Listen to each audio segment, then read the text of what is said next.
Welcome to Bike World, welcome to beautiful Sardinia, and you've guessed right, I've been riding adventure bikes. And I'm going to introduce you to the bike that I think could be the best handling adventure bike on the road. So what's your guesses? KTM? Maybe Ducati? Honda? Suzuki? Kawasaki? Moto Guzzi? Maybe something strange like Husqvarna? None of those. This is a real surprise. This is MV. This is MV's new adventure bike, which they claim isn't an adventure bike, it's an all-terrain bike. We've done 220 kilometers today on the road, and I've got to tell you that this is one of the best adventure bikes on the road with a 21-inch front wheel. And that was a real surprise.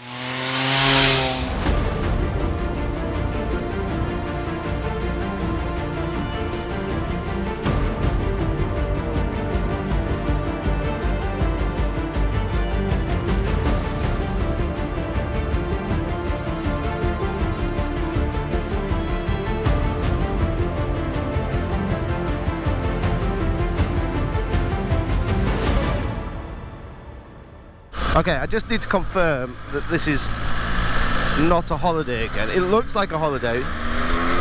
It looks like I'm riding an exotic Italian bike in a beautiful Italian exotic location. And you're right, this is the MV Enduro Veloce. MV's answer to adventure bikes, although they call it a multi-purpose bike. And this is the beautiful island of Sardinia, so okay. It's a little bit holiday-esque, but this is a beautiful looking bike and a beautiful sounding triple. It does sound stunning. I rode the prototype of this a few years ago and it sounded great then, and I was slightly concerned it might be, you know, turned down a little for Euro 5 Plus, but it just sounds as good as the prototype. But the prototype didn't have any rider aids or fueling at the time, and this obviously does have. So we've got multiple rider modes that I can change on the fly. I've got traction, I've got the front lift control here, which I've switched off.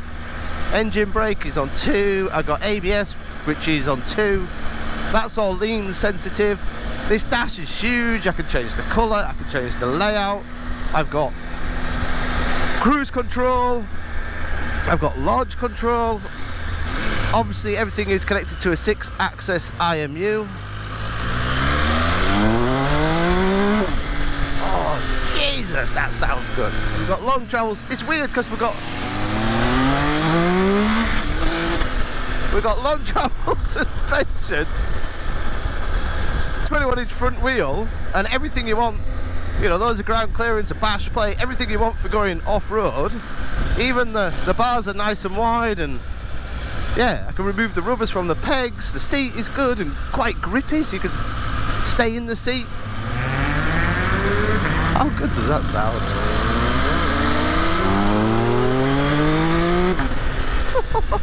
And then you've got all that adventureness, and then just this thing that sounds like a sports bike, a quick shifter like a sports bike. The counter-rotated crank kind of minuses the weight of the large front wheel, so it feels really nimble and agile. It's a weird combination, and I kind of like it so far. So when we had the presentation last night, MV made this really bold claim that the new MV would be just as capable as climbing a mountain as it would as going around a racetrack, which I kind of thought, really? Adventure bike goes up a mountain and goes around a racetrack? I know you're MV and I know you have a huge history in racing, but seriously? But honestly, on the road today, what a usable, fun, energetic bike. So let me go you through some details. So 931 capacity, triple engine, 125 horsepower, 102 Newton meters, really nice power, really nice drive. Hopefully on the GoPro that we filmed earlier, the sound and the acoustics of this engine comes alive, because it sounds phenomenal. I hope you get this on the...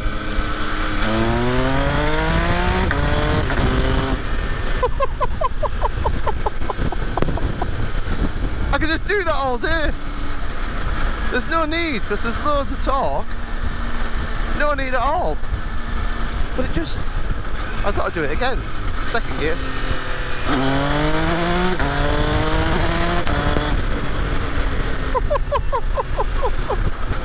That sounds brilliant.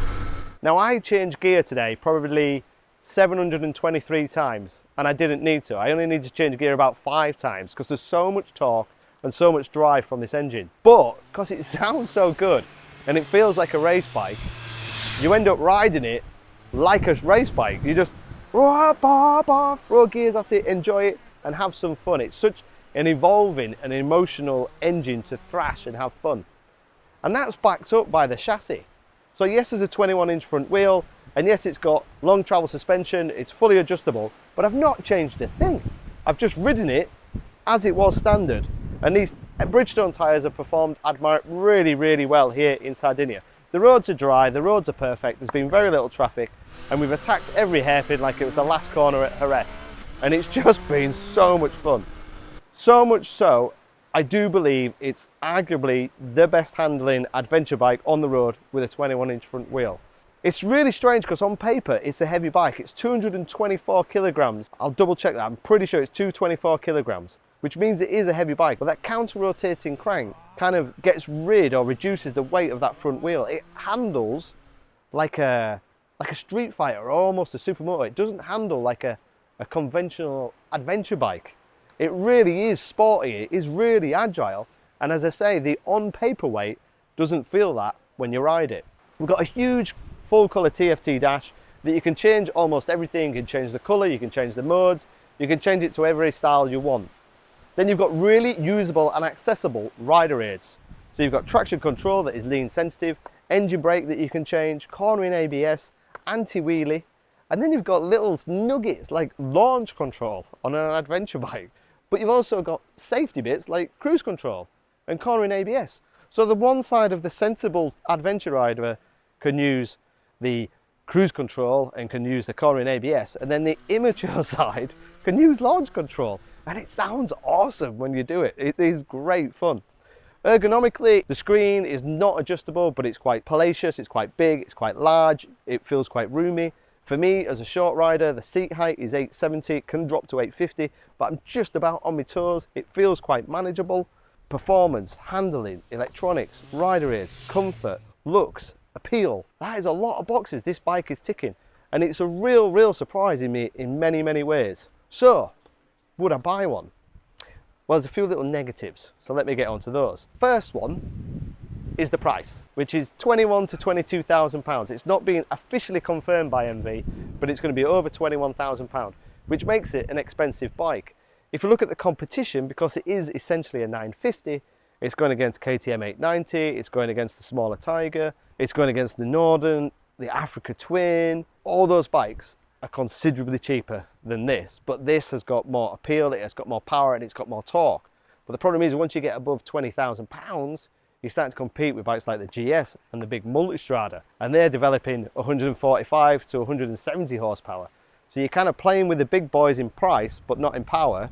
And when you compare it to the lower boys like the Desert X and the Africa Twin and the Norden, you have more power, more rider aids and more sophistication, but then you have more price. So it's kind of like in the middle there somewhere. It's a bit unusual on where they've priced it.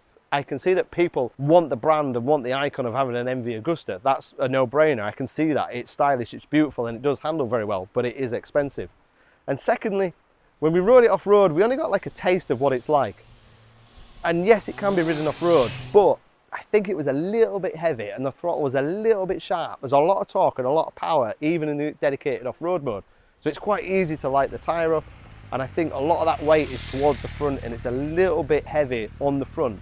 And I mean that when I compare it to KTM's 890 or I compare it to Ducati's Desert X. I think they're more capable off-road, but the counter argument of that is, who's going to take a £22,000 MV Agusta off-road? If you're going to use it as an adventure bike, what an adventure bike. As I say, it was one of those bikes that when I rode it, I wanted to continue the journey. We're here in Sardinia, and I wanted to ride it all the way back to the UK. I want to spend days on this bike. I don't want to spend just today. I want to tour the island, get the ferry, go around the south of France, you know, back through Germany, get it on the unrestricted autobahn, see how fast it is. Even looks like it'll take a pillion, and the amount of accessories is huge. Hugely enjoyable bike to ride, way above in my estimations. It's just going to be interesting to see if that price is too much and to see who the customer is. Is this going to appeal to people who were looking at a KTM 890 or a Desert X? I don't think so. I think it's going to be appealing to people who want something iconic, something a little bit different. Budget isn't a problem, and they want something fun. And if you want all those, the boxes are going to be ticks. But let me see what you think. Let me see what you think. Is the price too much? Is it too high? Would you pay that price for this type of bike? Get the comments below, and hopefully if you've got any more technical questions, I'll be able to get back to you. Thanks for watching. Don't forget to subscribe. And no, this wasn't a holiday. Oh, this is not terrible, is it? Sardinia, MV, beautiful weather, good mates, good bike. Oh.